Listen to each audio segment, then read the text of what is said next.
I'm now going to just work a little bit into floating camel, and then we'll do a couple of variations of wheel that also work into a camel pose too. So to start working into our floating camel, we're going to get into the top of the feet a little bit.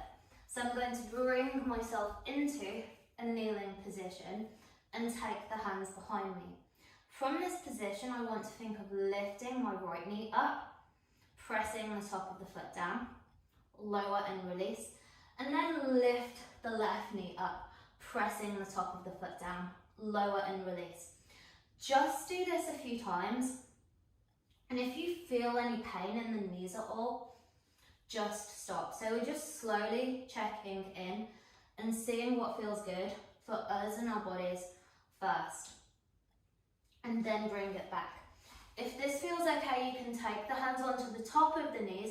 Think of leaning backwards, lifting one knee, lower down, leaning backwards, lifting the other knee, and lower down. And again, just do this a few times first. And come back. Only if this feels okay, lean back and try to lift both knees off the ground. So this is quite a strong stretch in the tops of the feet. And then bring yourself back. Just another drill we're going to play with now. Tuck your toes underneath and bring yourself into a malasana position, but with the knees together. Then from this position, we're going to try and tap the knees down and then lift the knees back up. So again, tapping the knees down and lifting back up. That's 2. We're going to go for 10. So knees drop down, lift back up, 3. If you need to use blocks here to tap down, you can use blocks, 4 and 5. I'm squeezing my knees together, 6, 7,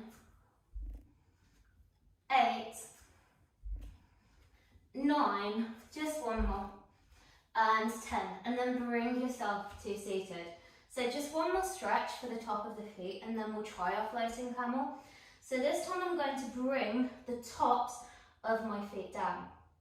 This might be enough for some of you, or if this feels okay, you can lift up and hold. And I'm going to hold this for about 30 seconds. So I really like to build ankle mobility drills into my practice, as we don't tend to do it so much in yoga, but it's something I learned a lot through dance.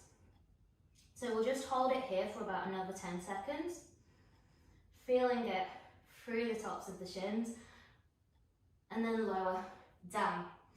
Okay, so floating camel. I'll demonstrate it first. So to come into floating camel, I want to turn my hands backwards and bring my hands onto the tops of my feet. So I'm pressing the tops of my feet down.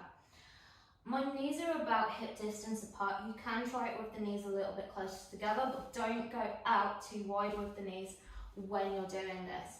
So from this position, I'm pressing my hands down onto my feet, and then I'm starting to lift my hips up towards the sky.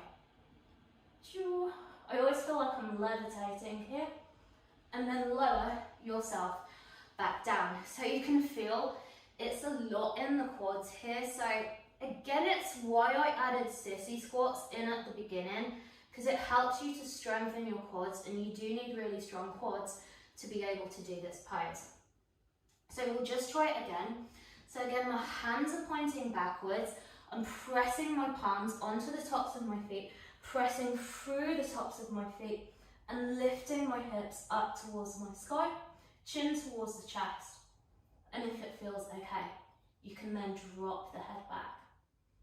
And then lower yourself down, pause and repeat, or just take the hands onto the quads and give them a little bit of a squeeze to release.